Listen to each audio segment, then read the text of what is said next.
My daily routine always starts the same way. At 6 o'clock in the morning, I wake to the sound of my alarm echoing through the quiet residential streets of Brooklyn Heights. When I open the curtains, I can see Manhattan's skyscrapers wrapped in the morning haze. The view from my room on the third floor of this brownstone never fails to soothe my soul. My eyes catch the silver frame on my vanity, last year's Christmas family photo. My sister April is in the center, our parents beaming beside her. And there I am at the edge, Caroline Wilson, with my usual reserved smile. "Let's do our best today," I whisper to my reflection. This habit of speaking to myself in the mirror is one I've maintained for years. After a shower, I slip into my navy pantsuit and carefully style my brown hair. As a senior manager at a major accounting firm, my appearance must be impeccable. By the living room window, my cherished herb plants stand in a row.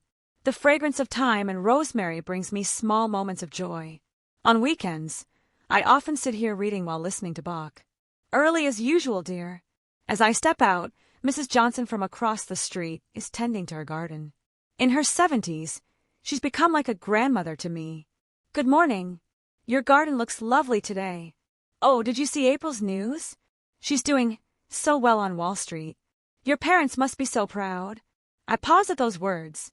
My sister has become a celebrated investment analyst, achieving remarkable success. Her income is more than triple mine. She lives in a luxury Manhattan apartment, draped in designer brands, constantly in the social media spotlight. "Yes, indeed," I reply with a smile, though I feel a slight tightening in my chest. Since childhood, our parents' affection has always been focused on April. Even when I got good grades, her minor achievements were celebrated more enthusiastically. My graduate school acceptance received less attention than her high school report card. As I board the subway, I'm reminded of yesterday's family dinner. These Sunday gatherings continue at our mother's insistence. "April, darling, tell us that wonderful news again," Mother had said while serving the roast beef. "Oh, it's nothing special, just an award nomination." April kept a modest front, though her eyes sparkled with pride.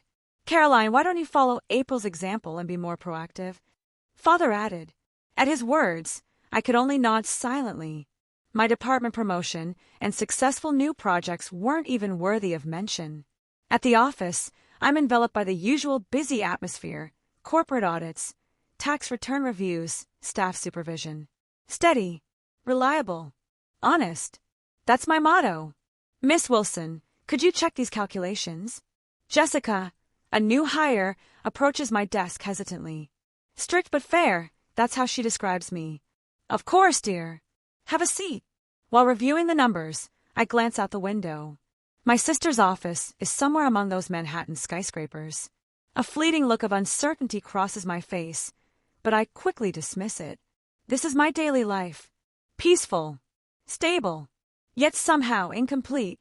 However, this routine was about to be dramatically shaken in a way none of us could have predicted. At 8 p.m. on the evening of February 15th, I was hurrying toward the subway station from my office on Atlantic Avenue.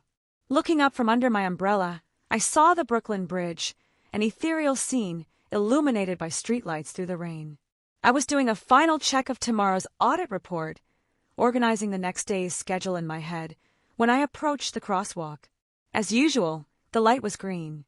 I tilted my umbrella slightly to check the subway entrance on the other side. Suddenly, headlights came rushing from the left at an alarming speed. The roar of an engine, tires skidding on wet pavement. There wasn't even time to scream. A violent impact. Then darkness. My body was lifted into the air, then thrown into darkness. Just before losing consciousness, strangely enough, I thought I heard my mother's voice. "Caroline, why can't you be more like April?" White ceiling, the smell of antiseptic, regular machine beeps. "Miss Wilson, can you hear me?" My eyelids felt heavy. As my vision slowly came into focus, I saw a doctor in a white coat looking down at me with concern. "You've been in an accident. You're now at New York Presbyterian Brooklyn Methodist Hospital. It's been about 2 hours since you were brought in unconscious." A nurse adjusted the sensors on my body, recording vital signs on the monitor. The whole scene felt like it was happening in a distant world. When I tried to move, sharp pain shot through my body. My right leg was immobilized in a heavy cast, and the pain in my chest and abdomen made even breathing difficult. My face was bandaged where I apparently had lacerations. The X-rays and blood tests are back, the doctor continued. Surgery on the fracture is essential tonight. We may also need to address internal bleeding during the operation. We're planning for about 3 hours. Please don't move. You have full-body contusions, a broken right leg, and several lacerations. Surgery is necessary. My family, I asked weakly. Yes, we've contacted your emergency contacts. I felt a slight relief at those words. Surely, my parents would come at a time like this. Just after the nurse left, my phone rang. It was Mother. Caroline! Mom, I've been in an accident. Yes, the hospital called. But listen, she said, her voice hesitant. Today is April's award ceremony. She's receiving the Analyst of the Year award. It's a very important ceremony. For a moment, I couldn't comprehend what she meant. We can't come to the hospital today because we have to attend the ceremony. But I need surgery, I said, my voice trembling. Father took the phone next. Caroline, this is crucial for April's career. There are nurses there, aren't there? Suddenly, I felt all strength leave my body.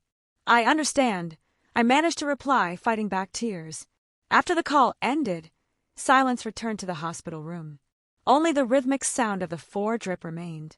I turned on the TV with the remote the nurse had left. As if fate were mocking me, there it was, my sister's award ceremony being broadcast. The glamorous Cipriani Wall Street. April, standing on stage in a dazzling dress under sparkling chandeliers. Our parents in the front row, their faces beaming with pride. They all looked so happy, while I lay here, broken alone. I couldn't even wipe away the tears streaming down my cheeks.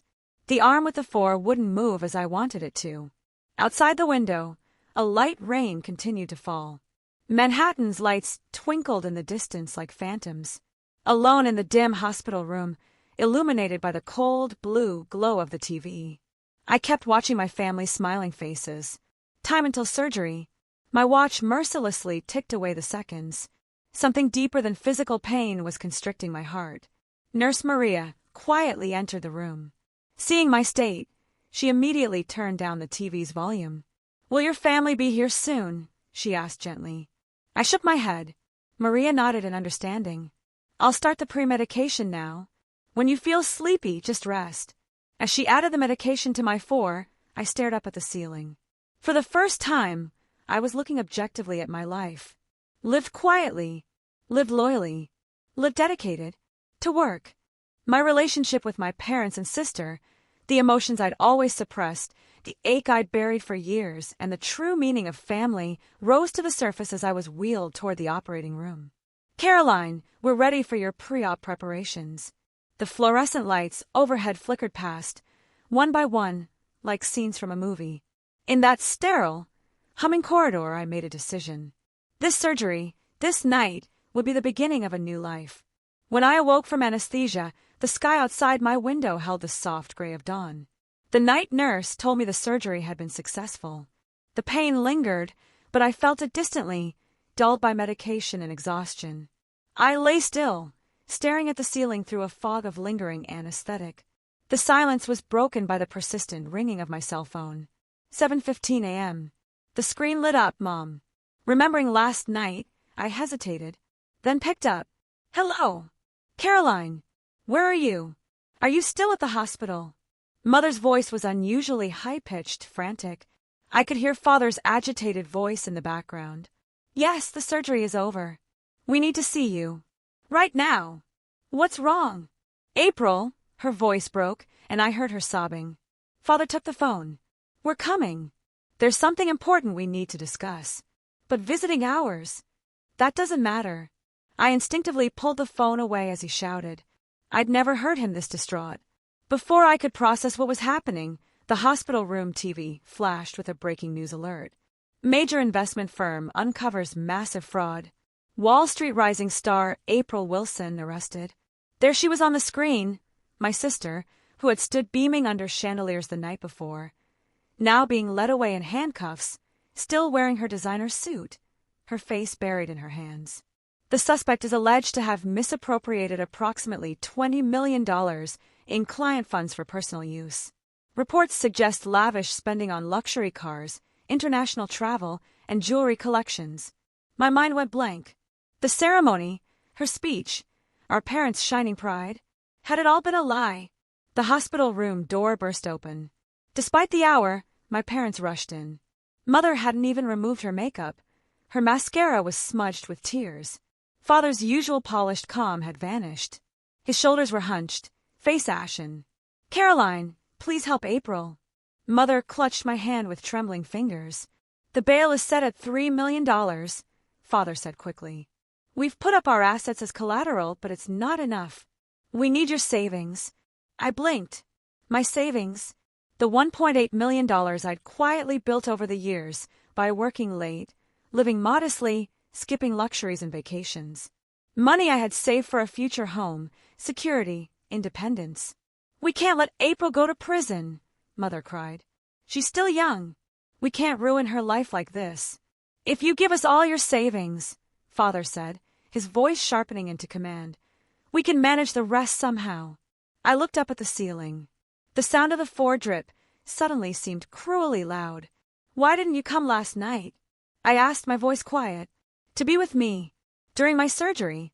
"We told you," Mother began, her voice trembling. "It was April's award ceremony, which turned out to be a fraud." I cut in. She fell silent.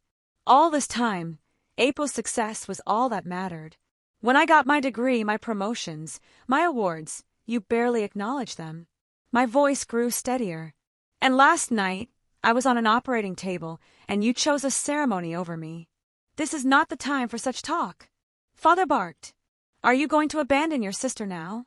At that moment, Nurse Maria entered the room. She paused as she took in the scene, the desperation in my parents' eyes, the tears on my mother's face, and the calm, determined silence on mine. "Is everything all right?" she asked gently. I turned to her, still watching my parents. "Yes," I said, my voice clear. "It will be. I'm sorry, but she needs to rest." My parents were reluctantly urged to leave. At the door, Mother turned back, her voice strained. "Think about it. April's life is at stake." Once again, silence returned to the hospital room. I let out a long, slow breath. Outside, New York City was beginning its usual bustle, indifferent to the lives unraveling behind windows and screens. While taking my blood pressure, Nurse Maria looked at me gently. "Your body and mind's recovery is what's most important right now." I nodded faintly. The thoughts I had long harbored about my family relationships were demanding a major decision. But perhaps, for the first time in my life, it was time to focus on me. The TV continued broadcasting coverage of April's arrest. The truth behind the glossy facade of the brilliant investment analyst was unraveling. And in my heart, something was unraveling too, but also beginning to take shape. 2 weeks later, I stood in the elevator of my parents' luxury Upper East Side apartment, leaning slightly on my cane. The pain in my leg had eased, but recovery was still slow. James Murphy, my company's legal counsel and a trusted advisor, stood beside me. I had decided today's meeting needed more than emotion. It needed clarity and protection. "Are you ready?" Murphy asked softly. I gave a small nod. Mother opened the door. Gone was her usual pristine appearance. Her makeup was smudged, her expression strained. "Caroline!" Her voice held a frail thread of hope wrapped in anxiety. In the living room, Father sat waiting stiffly. The grand windows framed Central Park, but the once proud view felt hollow now, like a stage set for a family that no longer existed. "So you brought a lawyer," Father said, visibly annoyed. "Yes. This is also a legal matter," I replied calmly. I placed my cane beside the sofa and slowly lowered myself onto the cushion. "There's the latest report from April's defense team." Father pushed a stack of papers toward me. "The total amount may exceed the original estimate. It could reach $25 million. Mother let out a choked gasp. "But if we can just make bail." I looked directly into her eyes. "Paying bail won't erase April's crimes. She needs to face what she's done. She needs help. Real help. Rehabilitation. Not another escape." "You're being cruel," Mother cried. "You don't understand how hard this is. Do you understand how I felt, waiting for surgery alone in that hospital bed?" My voice cracked slightly. You left me there for an award ceremony that turned out to be built on lies. A heavy silence settled in the room. Caroline, let's put the past behind us, Father said, adopting a softer tone. This is a time for family to unite. Family! A bitter smile rose to my lips. Did you ever once make me feel like family? Pain surged as I stood, but I held my ground. You rejoiced in April's flashy success while ignoring my steady efforts. When I needed you, you chose her spotlight over my surgery. And now you dare speak of family. You've become such a cold person, Mother whispered, her eyes glistening. Am I? Or am I finally seeing things clearly? Are you going to abandon your sister? She pleaded. I held her gaze, my voice quiet but unshakable. Abandon? I've been the one abandoned all along. Murphy stepped forward and opened his briefcase. Miss Wilson, if I may explain the situation legally. Father leaned forward sharply.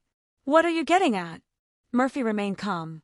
At this point, April Wilson's alleged crimes go far beyond simple misappropriation of funds.